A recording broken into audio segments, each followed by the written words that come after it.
Hello नमस्कार साथियों, स्वागत है आप सभी का अपने YouTube channel UP board exam अड्डा में। मैं हूं आनंद राजपूत, आपका स्वागत करता हूं। आज हम जो है क्लास 10th का मैथ में जो आपका 11th चैप्टर है उसमें से जो वृत्त के वृत्तखंड और जो त्रिज्यखंड से संबंधित क्षेत्रफल निकाले जाते हैं उन पर चर्चा करने वाले हैं। तो आइए देखते हैं। वृत्त सबसे पहले समझते हैं वृत्त क्या होता है।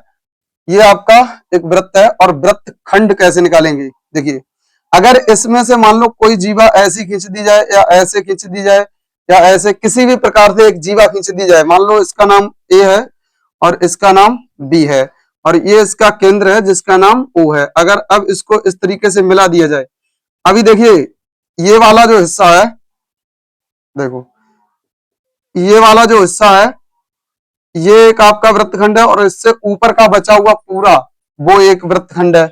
मतलब जो छोटा वाला उसे बोलते हैं लघु वृत्तखंड। क्या बोलते हैं? लघु वृत्तखंड, लघु वृत्तखंड। ठीक है। और इस बड़े हिस्से को बोलते हैं, इस वाले हिस्से को यहां से हटा देते हैं, इसे बोलते हैं शेष भाग को दीर्घ वृत्तखंड, यानी बड़े वाले खंड को बोलते हैं दीर्घ वृत्तखंड। ठीक है।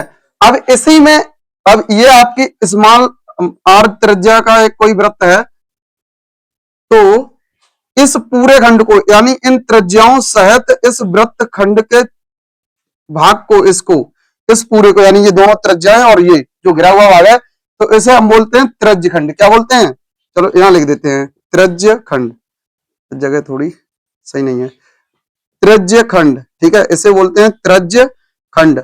अब अगर ये वाला त्रिज्यखंड छोटा है तो इसे हम बोलेंगे लघु त्रिज्यखंड। लघु मीन्स छोटा। और जो बचा हुआ हिस्सा है इधर का, तो इसे हम बोलेंगे दीर्घ त्रिज्यखंड। दीर्घ त्रिज्यखंड यानी त्रिज्या से घिरे हुए भाग को इसको हटा दें पूरे वृत्त में से, तो जो शेष भाग होता है वो आपका दीर्घ त्रिज्यखंड कहलाता है। दीर्घ त्रिज्यखंड। ठीक है। तो इससे आप समझ गए होंगे कौन सा वृत्तखंड क्या होता है। दोबारा से देख लो, ये आपका इसमें शायद समझ ना आया हो। तो ऐसे कोई जीवा अगर काटे तो ये वाले हिस्से जो है, एक ये हिस्सा है, एक ऊपर का बड़ा सा हिस्सा है, तो इस छोटे हिस्से को बोलते हैं लघु वृत्तखंड और ऊपर वाले हिस्से को बोलते हैं दीर्घ वृत्तखंड।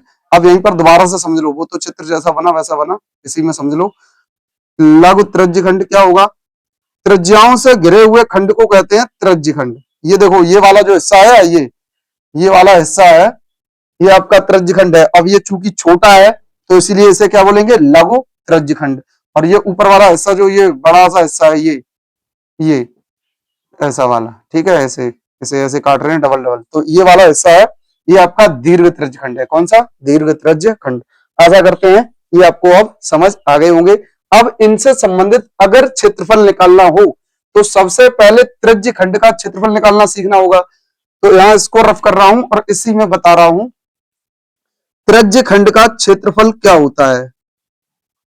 त्रिज्यखंड का क्षेत्रफल बराबर थीटा बटे 360 पाई आर स्क्वायर।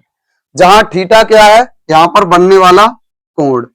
ठीक है। 360 तो गिनती है, पाई कांस्टेंट है और आर ये क्या है? वृत्त की त्रिज्या है। आर क्या है? वृत्त की त्रिज्या है। ठीक है। अब इसी में अगर ये इस लघु वृत्तखंड का क्षेत्रफल अगर मैं निकालना हो तो हम क्या करेंगे? तो यहां लिखिए लघु वृत्तखंड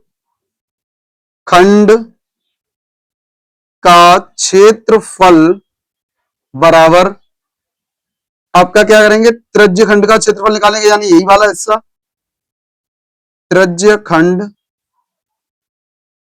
का क्षेत्रफल माइनस यहां पर हो जाएगा आपका त्रिभुज ए ओ बी का क्षेत्रफल। यहां समझिए त्रिभुज ए ओ बी कौन सा है? त्रिभुज ए ओ बी, अब इसको हटा दें, चलिए यही हिस्सा था, इसे बताया था ये है। ठीक। तो ये त्रिज्यखंड, और त्रिज्यखंड तो ये पूरा हो गया और उसमें से हमें इस वाले हिस्से का चाहिए है, इसका ये जो काला काला सा दिख रहा है, ये वाले हिस्से का चाहिए, इसे बोलते हैं लघु वृत्तखंड।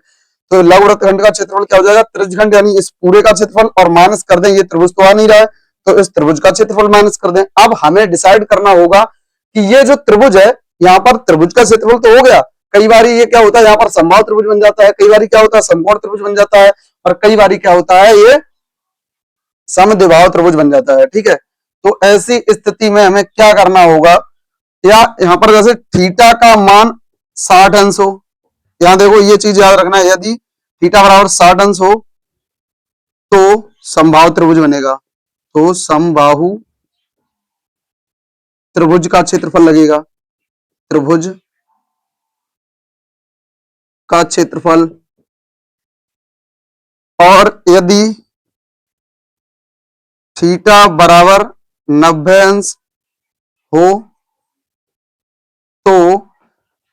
तो आप आसानी से, तो त्रिभुज का क्षेत्रफल जो लगेगा, त्रिभुज का क्षेत्रफल बराबर हो जाएगा 1/2 आधार गुणे ऊंचाई, और आधार जो है वो त्रिज्या रहेगी, ऊंचाई भी आपकी क्या रहेगी, त्रिज्या का ही मान ऊंचाई रहेगी। ठीक है, और समबाहु त्रिभुज का क्षेत्रफल जो होता है वो √3/4 a स्क्वायर, और जो a होगी, जहां a जो रहेगी वो त्रिज्या होगी, a बराबर r होगा, यानी आपका जो a भुजा रहेगी वो त्रिज्या ही होगी, किसकी, त्रिज्यखंड की। ठीक है, चलिए अब अगर हम बात करते हैं, अगर थीटा का मान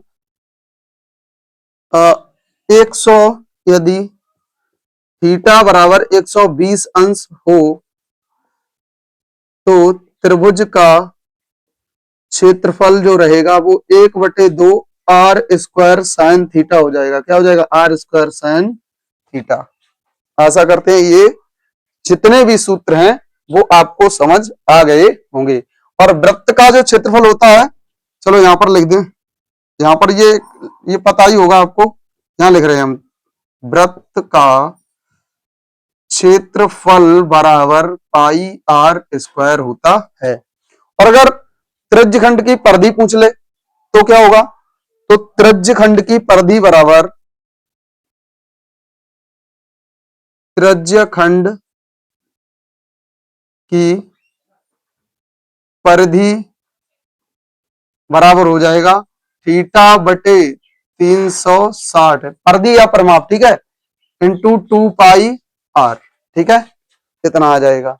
एक सूत्र आपका होता है, एक सूत्र जो होता है वो आपका ये होता है, चाप की लंबाई बराबर, ये भी नोट कर लेना, ये इधर बना रहा हूं मैं, चाप की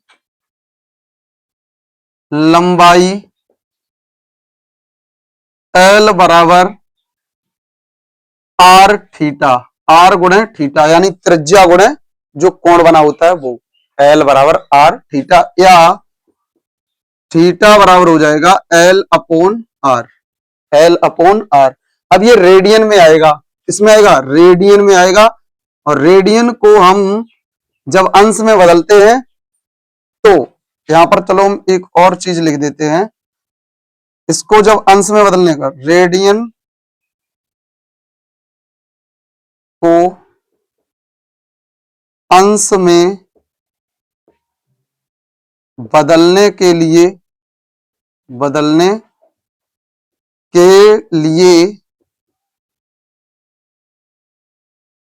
180/पाई का गुणा किया जाता है, का गुणा किया जाता है। ठीक है, और अगर अंश में दिया हो, रेडियन में बदलना हो तो π/180 का कर देंगे। ठीक है, अंश से किसमें बदलें, अब यहां पर जगह कम है तो अंश से रेडियन में बदलें, अंश से किसमें, रेडियन में। तब हम क्या करेंगे, तब हम करेंगे π/180 का गुणा। ठीक है, तो आशा करते हैं ये कॉन्सेप्ट आपको समझ में आ गए होंगे। अब इन्हीं से संबंधित जो भी प्रश्न पूछे जाएंगे इस प्रश्नावली से, उन पर चर्चा करते हैं। तो इसको रफ कर लेते हैं और एक प्रश्न लेते हैं।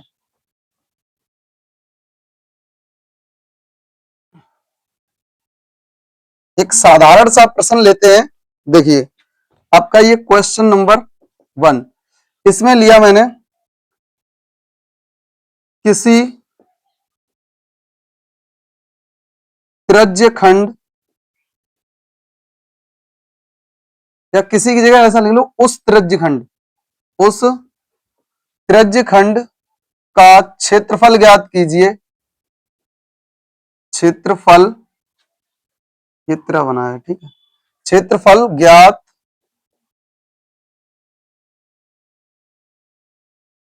कीजिए जिसकी त्रिज्या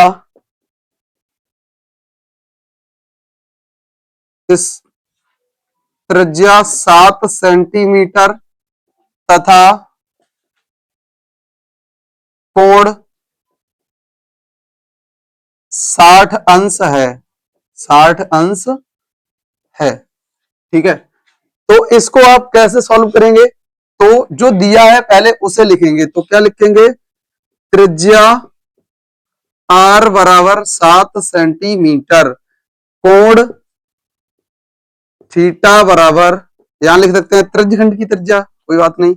ये आपका दिया है 60 अंश। तो त्रिज्य खंड का क्षेत्रफल अभी आपको लिखवाया था। त्रिज्य खंड का क्षेत्रफल बराबर थीटा बटे 360 इंटू पाई आर स्क्वायर। तो अब थीटा का मान कितना है? 60 बटे में 360 गुणे पाई का मान 22/7 लगाया जाता है, जब तक कहा ना जाए तब तक।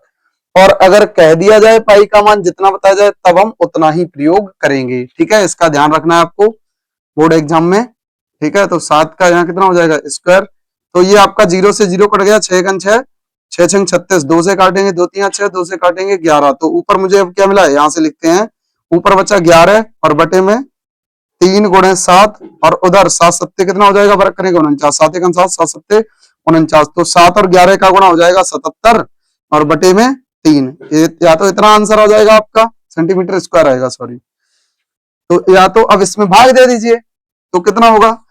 25 दशमलव, देखो 25 75 हो गया, 2 बचा, 2/3 का मतलब होता है 6 सेंटीमीटर स्क्वायर, या इसी को हम 6 7 भी लिख सकते हैं। तो 25.66 या 25.67, ये चलता रहेगा जब तक करोगे, ठीक है।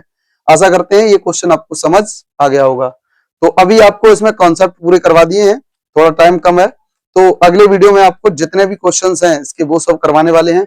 चलिए, अगर आपको ये कॉन्सेप्ट और क्वेश्चन आपको समझ आया है, इस प्रकार के जितने भी सवाल हैं उनको आप इसी तरीके से कर सकते हैं। किसी में भी थीटा का मान और त्रिज्या का मान चेंज होगा, बाकी सूत्र यही लगेगा, तरीका यही रहेगा, ठीक है। आशा करते हैं वीडियो पसंद आया होगा। वीडियो पसंद आया है तो लोग लाइक करिए और अपने दोस्तों के साथ शेयर करिए, और मिलते हैं अगले वीडियो में। तब तक के लिए धन्यवाद। जिन लोगों ने चैनल को सब्सक्राइब नहीं किया है वो चैनल को सब्सक्राइब जरूर करें। धन्यवाद।